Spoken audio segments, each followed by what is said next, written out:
Tahun ke-2010.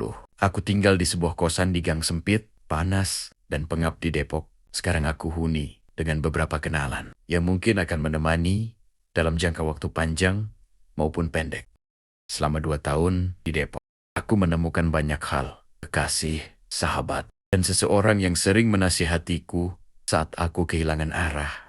Tapi, ada satu orang yang aku amat heran. Ia selalu bersikap sembrono dan teledor, seperti tidak ada yang ingin ia perjuangkan dalam hidup. Namanya Budi. Selalu meminjam duit setiap akhir bulan. Walau ia bekerja sebagai tukang ojek, sepertinya penghasilannya tidak mencukupi untuk sepiring nasi dan lauk. Aku menemuinya di depan gerbang hitam kosan. Seperti biasa, ia bermain dengan ponselnya. Sangat produktif. Ingkapain lu. Aku tidak berpikir apa-apa ketika menanyakan pertanyaan tersebut. Ia hanya menengok ke arahku dengan muka masamnya dan menjawab. Pengen tahu aja. Simple, tetapi menggerogoti gigi ketika didengar. Kenapa sih lu gak pernah serius setiap gua tanya?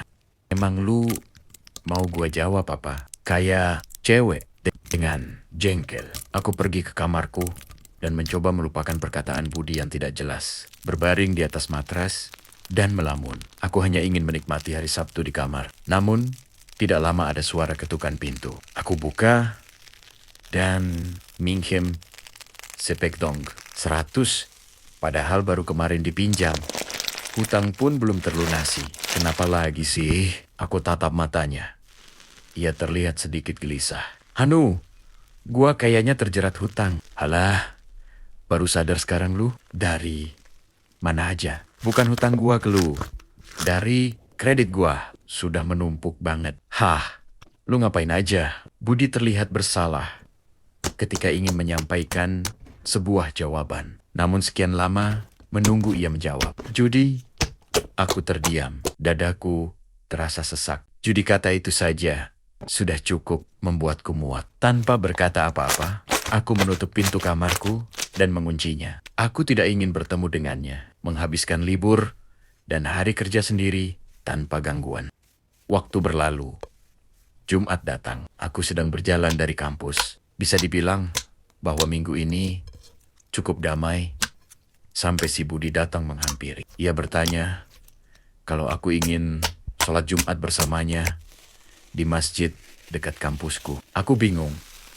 Ini Budi, orang yang bahkan jarang salat. Ada sesuatu yang tidak beres. Walau aku merasa ada sesuatu atau seseorang melotot ke arah aku dan Budi, aku memilih diam dan mengangguk kepada pertanyaannya. Budi tersenyum lebar. Firasatku buruk, namun hal buruk apa yang mungkin terjadi di masjid tersebut? Jejak langkah menuju batas suci.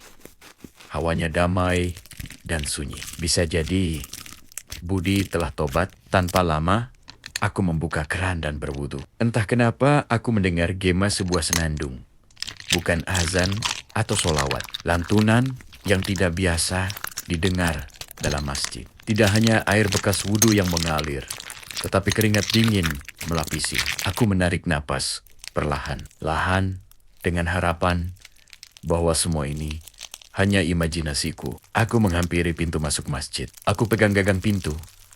Rayuan suara mengeras. Tidak aku sangka. Apa? Apaan ini? Asyhadu an la ilaha illallah wa asyhadu anna al-masihal mau'uda Rasulullah.